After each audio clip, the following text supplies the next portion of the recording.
सबसे पहले my dear Tiprasa people,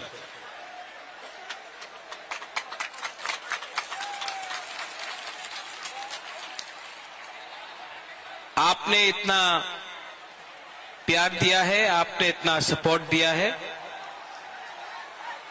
सबसे बड़ा ताली आपको होना चाहिए। एवरीवन, इनको थोड़ा सा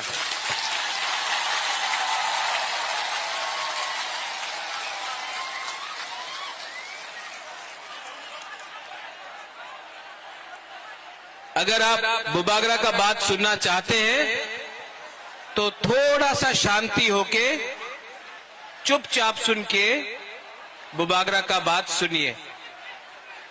मैं आपसे रिक्वेस्ट करता हूं कि थोड़ा सा शांति, चुप होकर बुबागरा का बात सुनिए।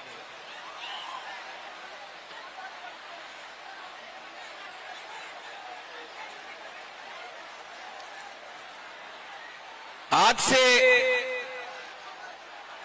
6 साल पहले जब मैंने विजय रांखोल के साथ, जगदीश देव वर्मा के साथ, रंजीत के साथ और सिविल सोसाइटी के साथ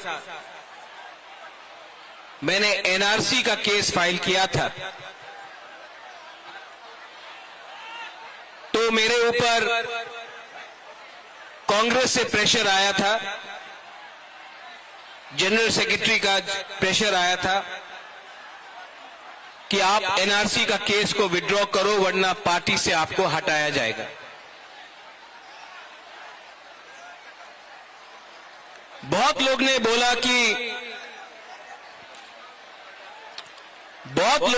कि महाराजा कांग्रेस का पोस्ट नहीं छोड़ेगा, एनआरसी का केस छोड़ देगा। बुबागरा ने अपना जाति के साथ इंसाफ दिखाया। मैंने पार्टी छोड़ दिया लेकिन आप लोगों को नहीं छोड़ा।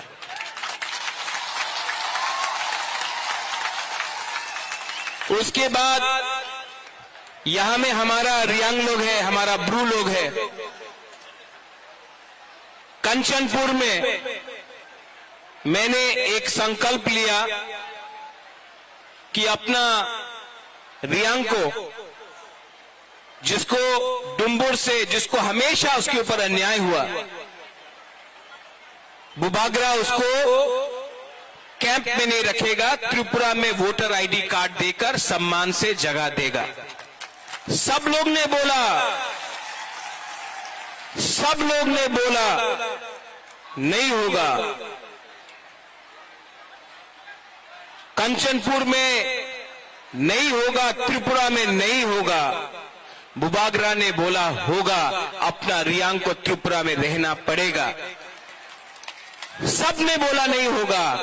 आज रियांग त्रिपुरा में है और वही रियांग जो मिजोरम से उनको खराब रखा गया था, यहां में आज है। 2023 के इलेक्शन के सामने कुछ लोग मीडिया से सबने कहा बुबागरा असेंबली इलेक्शन का पहले राइटिंग में कुछ नहीं लेगा, बुबागरा इलेक्शन के पहले राइटिंग में कुछ नहीं लेगा, अलायंस कर देगा। किसी ने बोला कांग्रेस के साथ, सीपीएम के साथ, किसी ने बोला बीजेपी के साथ।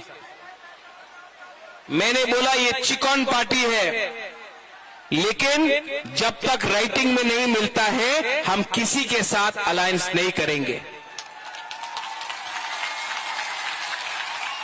तिपरा मोथा अकेला लड़ा और आज सबसे छोटा पार्टी त्रिपुरा में सेकंड बिगेस्ट पार्टी बन चुका है।